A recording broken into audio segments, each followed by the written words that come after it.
I'm Jim Check. You're watching Now Media. I'm with, Renee Merrifield. and we're here with Beyond the Ballot, and so much going on as usual. But we got our own kind of like Watergate. We got Buttongate going on here in Canada.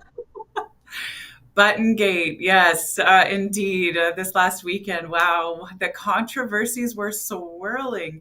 And to be caught red handed, not only that, as the story started to evolve, it was actually two of their staffers that were bragging about it to a reporter, knowing that it was a CBC reporter. So, when it first was reported, it seemed like it was just overheard at one of the local, bars or taverns, and then to hear that they actually were bragging about how they had planted these very Trump-esque buttons into a conference to basically make the conservatives seem more Trump like than what was merited was absolutely disgusting. It also is a contravention of many elections Canada actual laws. So, to see if it's going to be pursued and what will happen is yet to come. But Carney's dismissal of that as being as monumentous as what it was, I think, is also a really poor show of leadership in that moment. Yeah, and the bigger thing in this is that the reporter had already been working on the story, and she was doing it from like the conservatives bad because she found the buttons at the event. And then she was working on the story and trying to track down who did the buttons, thinking that it was actually going to work for the Liberals because they were going to say, "Oh, look at this! The Conservatives are doing this. They got Trump-like buttons here and everything." And it was only because she overheard that, and they were actually bragging to her, and Yeah. then thinking that she would be complicit in it. I guess bragging to her because they knew who she was. And then when she said, "I'm going to do a story," and also, "Oh no, I didn't do that," right? And when I first became an MLA, a lot of the reporters I felt like were friends. And you do develop this rapport with those political correspondents that are on the Hill all the time and following the campaign trail, et cetera. And so you do have this rapport. But the one thing that a good communications director will tell you is they are not your friends. They are looking for an angle and they will bury you the moment Yeah. that you think. So honestly, it was such a rookie mistake, but I think it's really important for listeners to know this came from the war room. Now, the war room is the inner sanctum of a campaign. It's not like kind of the fringe with some like staffer way out there that is making buttons on some machine or whatever. This is inside of the war room. So this would have been sanctioned by those that are absolutely the highest up in. And Mark Carney probably knew who they were because they probably walk in. You know what I mean? Everybody knows who's in those rooms. So, Oh yeah. and so it wasn't. And the odd thing is, if it was the other way around, they would be at the pulpit right now screaming about threat to democracy because it is actually a threat to democracy. It could. Their intention was to distort the election. Do you know what I mean? Because they were trying to drive more Trump fear, which tries to distort the election. And then if that would have been successful, it definitely was. It would dissuade the results. So it is a threat to democracy, and it's not being taken serious. It is election interference at its finest. And that's why there are laws in our elections Canada, law that show exactly what campaigns can and cannot do. And this was a severe contravention of that. The other thing here that's really interesting to me is one of CSIS's warnings was that China was going to trying to intervene in our election by trying to make the conservatives sound more Trump-like. And that there were going to be these comparisons that China was going to do. Yeah. All of a sudden we see the Liberals doing that with these buttons, etc. I got to wonder who's actually the puppeteer, especially when Carney's like, I didn't know about it, and they've been reassigned, not fired, not turfed, not there was no outrage in him. It was like, oh, oopsie whoopsie, did a bad, and now they're working on the mail outs instead of actually embedding these buttons into conferences. So if one wanted to kind of read into that, one could say, well, I mean, probably weren't fired because maybe there was a lot more people involved in it than you would think, right? Because if you're firing, if it was two people, I think the easy answer is you're fired. Get out of here, right? Like get take your stuff and get. But if the two people were acting on behalf of a lot of the people, like everybody in the war room knew what was going on, including, like maybe even the higher ups, Then all of a sudden it's tougher to fire that person because all of a sudden they have sour grapes and they say, well, you're the one who told me to do it. Absolutely. And it was working. We have a CBC reporter that literally was trying to figure out, who put the buttons there because they were so Trump-esque. Yeah. Honestly, it was a disgusting manipulation of the campaign, and truly not something that should ever be tolerated by the Canadian people. Furthermore, we have Carney that was taking a break from the campaign. Yeah. And, thank goodness that CBC and CTV did not get him, let him off the hook on that one. We saw a lot of the political commentators saying it was absolutely unnecessary, that the break was, him becoming somewhat prime ministerial was a real, blatant attempt to assert himself as the prime minister rather than on the campaign trail, which he was flailing miserably at. Yeah, so kudos to Kate McKenna for breaking the story, for sure. Kate McKenna did a great job in breaking that story. But some of the other, like the anchor that was talking to Kate at first, is like they had it kind of up on the screen that it was like a trick or a prank. And she said, no, it's a false flag operation. It's not a trick or a prank, right? Like this is far from a trick or a prank, right? This is not pranking people. No, it's way more significant than that. Yeah. It is election interference, and at the highest level, and a really disgusting manipulation of the electorate.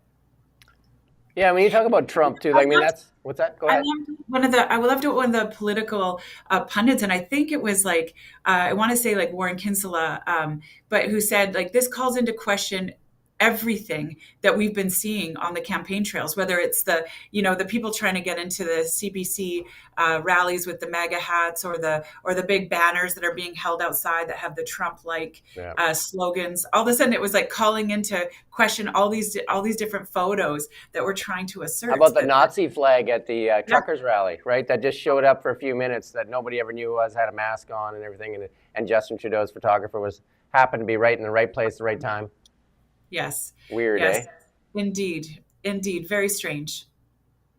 So talking about Trump, that is their secret weapon. And I just did an interview with Juliet Sicot, actually, a Liberal candidate here.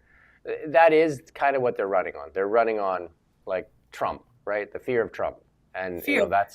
I listened to one of Carney's speeches there, like they're coming to get us, like there was a lot of like Chrystia Freeland did that too, tanks coming in the streets and all that stuff. That is their big thing, and these Trump tariffs. But they blinked today because the auto tariffs, Honda said, well, we're going to the US. And all of a sudden they pulled all the counter tariffs, like on everything, like not everything, but a lot of things, and not just the automobiles. But again, you and I have talked about this many times on automobiles. If they don't pull that EV mandate, there's no auto sector anyway. No, and we've seen the economists starting to sound the alarm bell that tariffs and any countermeasures are just punitive towards Canadians and Canadian industry. So really, it was a ridiculous ploy to try and play to a populist, a cry for retaliation. But really, if he was a leader, if there was strength there, Carney would not have retaliated. He is an economist. He knows who will be injured by those tariffs. And he knew that the Canadians would be. So, finally business stood up and said, that is not what we need. Look, we're going to go elsewhere. We have choices here. But the scary thing is that is exactly what business has been doing under this Liberal government for the last 9 years. It has been a decade where we have seen, businesses go to other jurisdictions, whether it's the EU or whether it's other places in North America, and we have seen the investor dollars follow. So this was just another failed attempt at trying to assert some sort of strength or power in a way that utterly backfired. Yeah, he was trying to say, like, I'm the tough guy, I'll show you.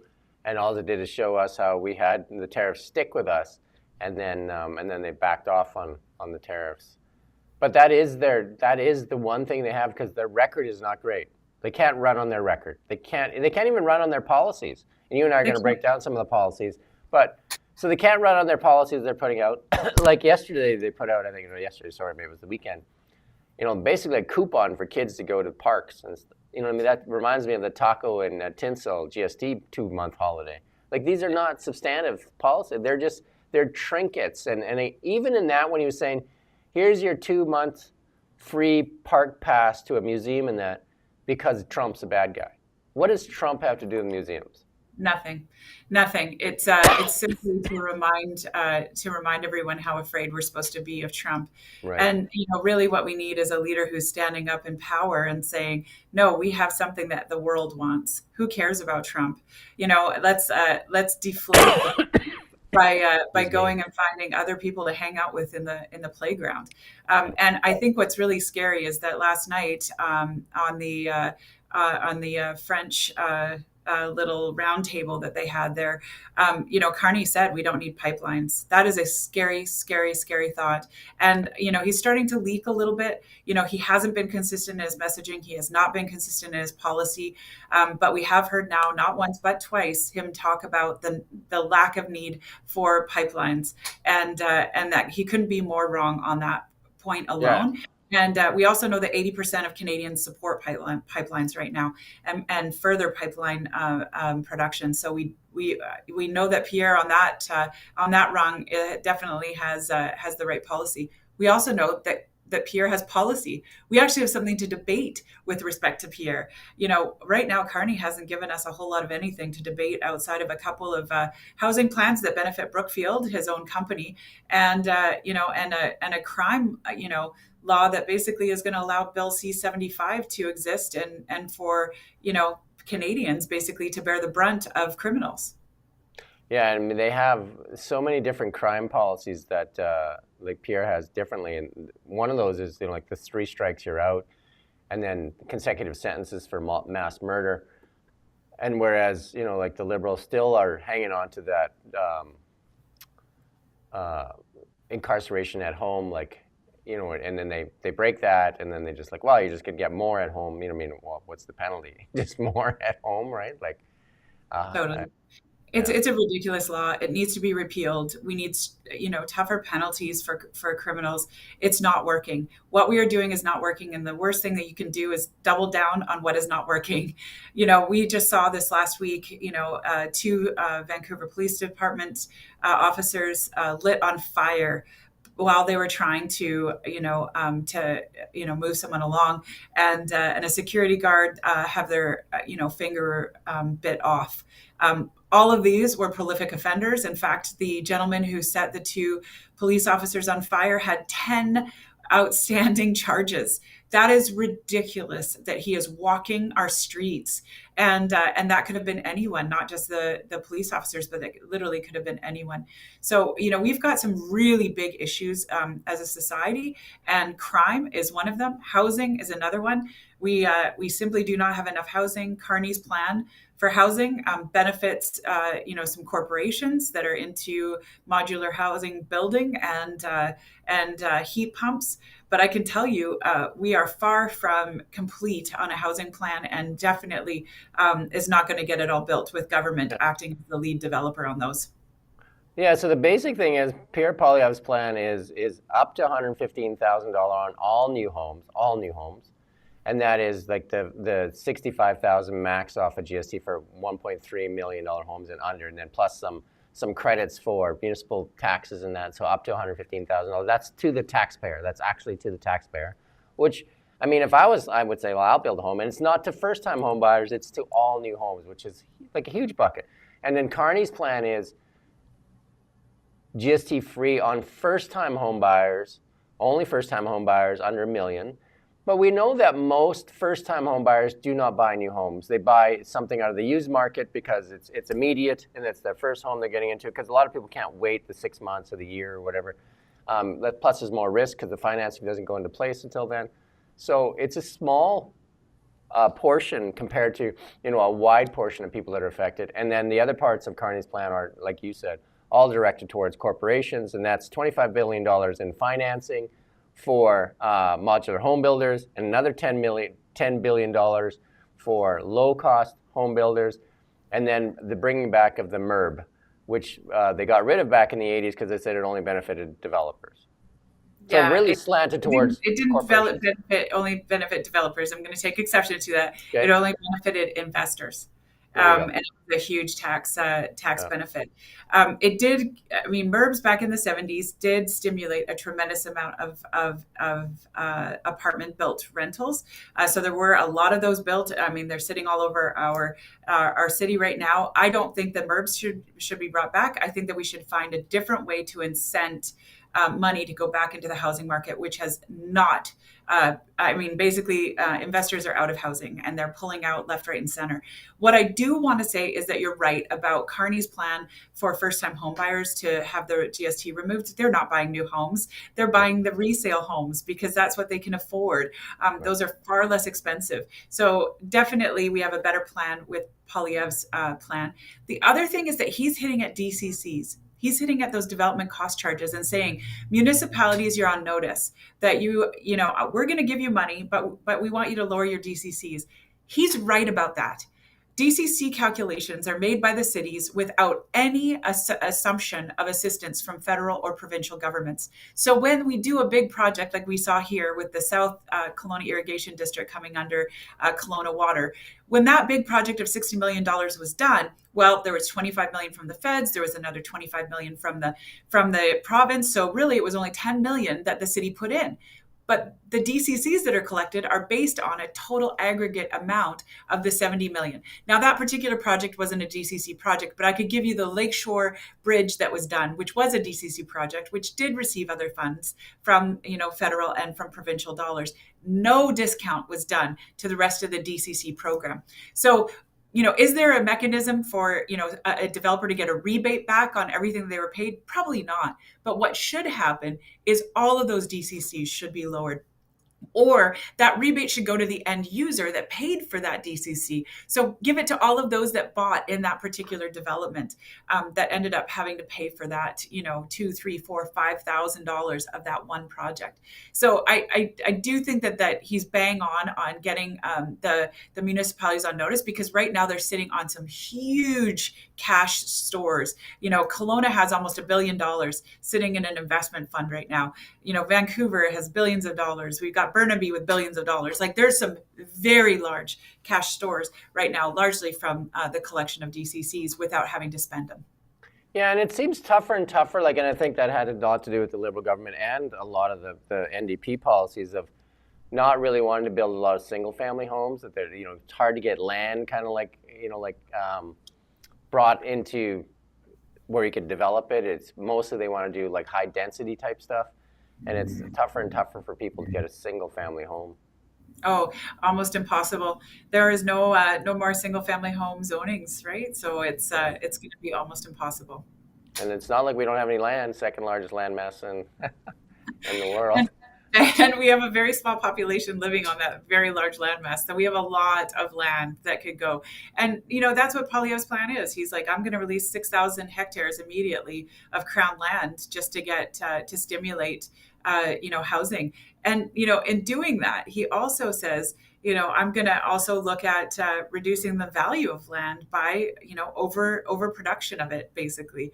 That is phenomenal. I mean, it will definitely help to lower the overall cost of housing. Whereas Carney's plan, on the other hand, with modular housing and with heat pumps, both of those are expensive items. So when you're subsidizing those expensive items, now you have very expensive housing. Modular housing, the reason it's not working the way that we want it to, and when I say we want it to, I think the entirety of the housing industry wants it to work.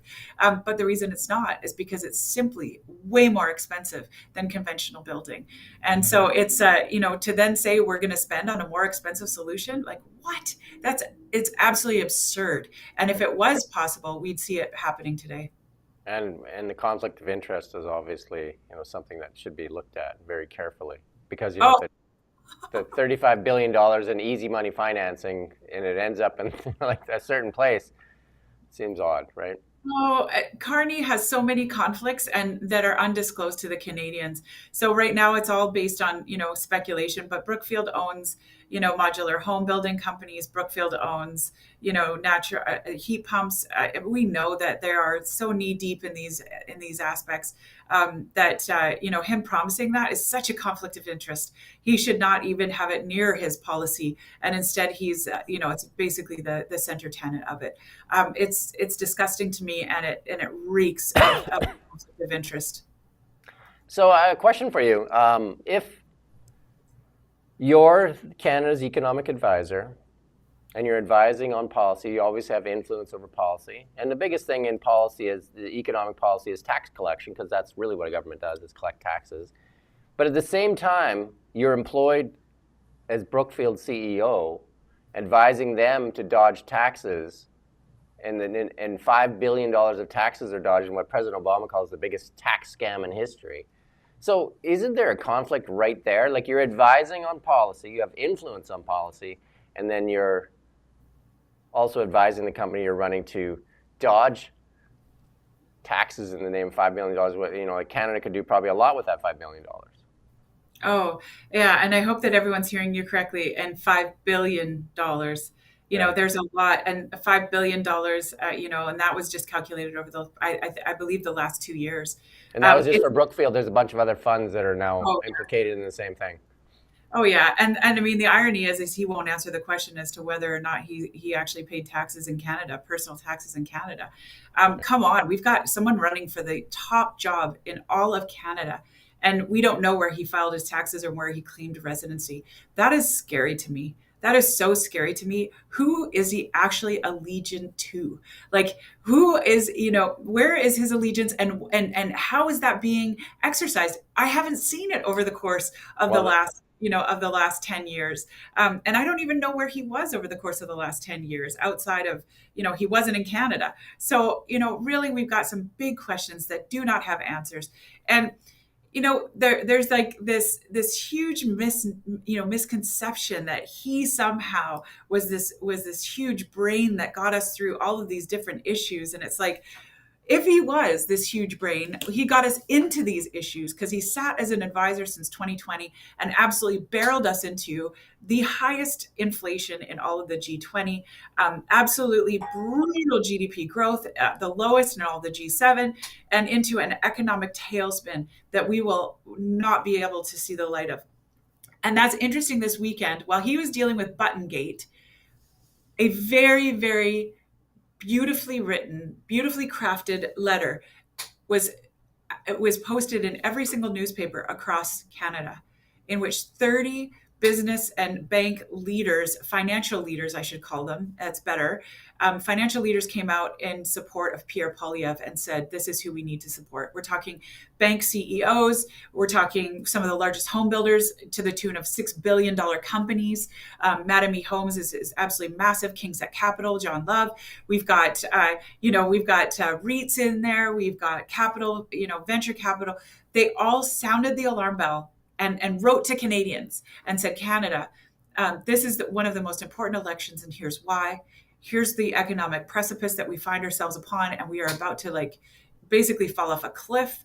Here are the things that we need to see from the leaders, and the only person that is saying anything about these different aspects is Pierre Poilievre, and that's why we're supporting him to be the next prime minister. Brilliantly written, beautifully said, and the power on that letterhead. Just take a read at those 30 names. It was absolutely astounding. CEOs of banks like RBC, RBC Wealth, former CEOs of other banks. Like, we're talking the biggest names in finance right now, basically all saying we're supporting Pierre Poilievre. Yeah, I think one of the things, we have to get capital back into Canada, and one of the Poilievre platform pieces is that reinvestment tax credit where there's no capital gains tax. I mean, I think that would be huge for Canada, where people could actually sell something and then reinvest that back into Canadian projects. I think that would be huge for Canada. It's massive. Yeah, and I think that would be huge. One of the big things, though, is that it's just like, it's not getting through to people. Is our biggest asset, Canada's the richest resource nation in the world by diversity, and I don't think anybody could argue otherwise. And it's being suppressed. We're telling people we don't want to sell those things for the last 10 years, but we're going to sell them hydrogen, which we don't have. So we have somebody running the company or the country saying, we won't sell you our biggest asset. We'll sell you something we don't have in the future. We literally, if you hear an economist say that we can be a wealthy, prosperous nation with anything other than our natural resource sector, they are false. It simply is not true.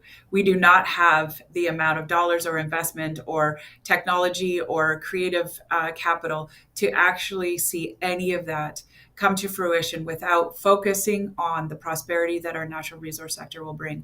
Yes, mining. Yes, natural gas. Yes, LNG. Yes, oil. But we have to focus on those aspects, and that's why Carney is not making any sense. He's starting to leak, and now he said no pipelines twice. So I'm starting to believe him. He's now talking about a being a clean energy giant or a clean energy Again, the superpower. hydrogen, which we don't have, like We don't unless have. you know where it is, because I don't see it yet. Like, you know what I mean? No. Like, I haven't seen it. Or electricity, which we also don't have. Yeah, because Electricity. they talk about that pipeline. He talks about the east-west pipeline. Key words are east-west. East-west pipeline. East-west electricity uh, power line, and that would be the Quebec selling electricity to Alberta, not west-east pipeline. Yeah, and that's ridiculous. Anyone who knows about transmission knows that you can't transfer electricity that far. There's such an erosion of its of its potency, etc. So we're not going to have transmission lines that go that far. And also, it's ridiculous to even posit that. It's preposterous. So I'd love to see. And there was Bruce Penner actually did a really nice op-ed. They try and be very nonpartisan in what they tout, but he basically said, like, this is what we need to see from a natural resource and a resource government, and we are not seeing that from them.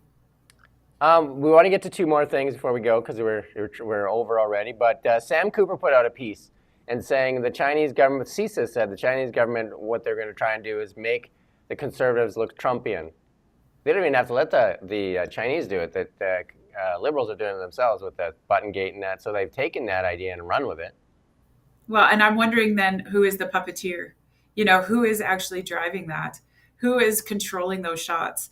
Is it really the liberal war room, or is someone in the liberal war room that is directing it from outside of us? I think we have a lot of questions, and I think that Carney denying that he has any association with these, Chinese groups, then only to be shown that he's had meetings with them. He's had very productive meetings with them, is what the actual news read. The fact that he's taken,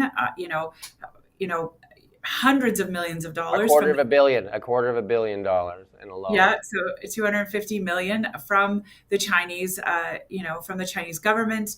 Who is he beholden to? And again, I'll come all the way back around. Where is his allegiance? And is it really to the Canadian people, or is it just to his power and his own ego and his own bank accounts? Which, Yes, by the yes. way, happen to be in the Bahamas, because there's eight holding companies under Carney's name there.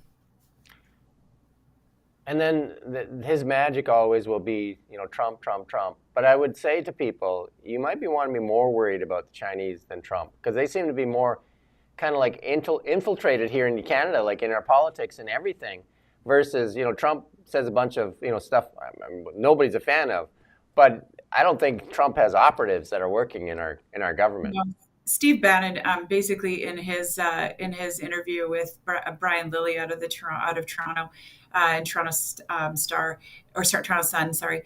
He basically said as much. He said, what we're really concerned about is how much China has infiltrated Canada through legal means, through loopholes and a lot of openness, whether that's through money laundering, whether that's through our real estate, whether that's through ownership of our mines and our oil and gas sector, or whether it's through the ownership of our food and our food production and our food security. So we've got a lot of infiltration that way, just through legal ownership. Then we also have these, basically, covert police stations that have been set up and that the Liberal government has known about, has actually condoned, which are holding Chinese nationals, to a different law, which is also very scary when you have someone that is another country that is actually operating according to their own laws inside of your country. So I think we have a lot to be concerned about the Chinese infiltration.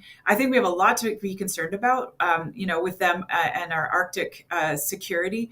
I think that we are so weak as a country, with our military. We are so weak as a country economically. We don't have a lot to fight back with other than the natural resources that are under our ground. And if we don't start actually gaining some prosperity from it, we are dooming ourselves to literally be lame ducks sitting waiting for whoever's going to take us over, whether that's our neighbors to the south or China through their own infiltration. Yeah, I just interviewed a liberal candidate, and then obviously the talking point is Trump is the devil, and I said, well, before we say all that, like Trump obviously says stuff that is like completely deranged sometimes, but we'd still rest underneath the American umbrella of safety with NATO and that, and they're protecting our north. We're not protecting our north. Like we don't even have the means to protect our north.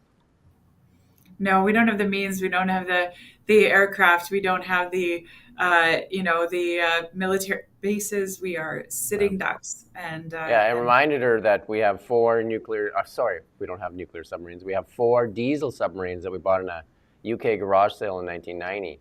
And then there is nuclear submarines up there, the Russians and the Americans. There's nuclear icebreakers up to the Russians and the Americans and warships. We don't have anything in that regard, and we have 40-year-old aircraft that we're still debating on whether or not to buy the F-35s. yeah, 10 years later, when Harper ordered, you know what I mean? 10 years indeed. later. Yeah. Most countries are flying the F-35s. I mean, the Americans have some more advanced tech, but the F-35s is kind of like the common one with a lot of the other Western nations. Totally. Yeah, we have a lot of upgrading to do and no money to do it with, with a government that spent us into oblivion. It's time for some real economic Do you know, generation. do you know where that money is? Right beneath your feet. Yeah, indeed. Indeed. That money is, I think I did a LinkedIn post there. Between Alberta and Saskatchewan on energy, those two together are the highest GDP of Canada. That's who produces the GDP, and that's the ones that they wanted to suppress still to this day. Well, and look at what Saskatchewan is having to endure right now with the counter tariffs and the tariffs that have been put on by No, China. no So attention at all on those. Nothing. none. Zero. And it's like a $33 billion cost to the Canadian GDP. So it's a significant amount of our GDP. And Carney hasn't mentioned it once. You know what I think Scott Moe feels my pain. As I scream into the wind about Bill C-18, Scott Moe screams into the wind about canola tariffs. It just seems like nobody cares. Yeah. Nobody cares about either one of those. And the ethics commissioner, I'll end with this. The ethics commissioner said that they're not going to look at Carney's $150 million bribe to CBC during the election. Brutal. Yeah. Disgusting. Anyway, anything else you want to add today? That's okay. Rama was quick to the button. He's like, and you're done. Anything else you want to add today? Not to today, Yeah. but just like keep your ears peeled. The polls are starting to. Oh yeah, we wobble. want to talk about the polls real quick. Yeah, let's talk about the polls real quick. Yeah, the Main Street poll, very comprehensive poll. I went through the different questions. I went through all of the different demographics that they had cited there. Very, very comprehensive poll, and basically showed the Conservatives leading the Conservatives leading the Liberals by about 0.5%. That actually feels more true based on what I'm seeing and hearing out there in the general public than what previous polls have been showing. So it'll be very interesting. I mean, I love that Jagmeet is saying, don't believe the polls. Yeah. So I know that a lot of analysis has been done on it, but, I was even on Friday night. Nope, Saturday night. That was the night that the Main Street poll dropped, and there was a lot of chatter on Twitter and on the social media channels about that Main Street poll being one of the most comprehensive, being one of the most in terms of a deep dive, and everyone was waiting with some bated breath on it. So very interesting to see it come out, and will be very interesting to see which poll was right and where they go. But I do think it's beginning to wobble a little bit, and I think it'll be very interesting to see if we see other polls following suit. Well, the funny thing about fear, and this is what they have right now, the funny thing about fear, though, is if you keep hitting the same person all the time and then nothing really happens, that fear kind of thing wears off. Do you know what I mean? Like, because that's just like, look at this, and then they blink today too, which is, like, Yeah. also, I think if you have to, if you're a reasonable person, you know that they're not going to put tanks in our streets. Like that, that's just not going to happen. That's a crazy world, right, to be living in, if that's what you believe. No. We're going to get together and we're going to do some policy breakdown, and also we're going to be here April 28th, and we're going to be here right to the bitter end, and whatever that is. Absolutely, absolutely. We're going to have some fun. All right. Thank you, Renee, and we do thank you for watching Now Media.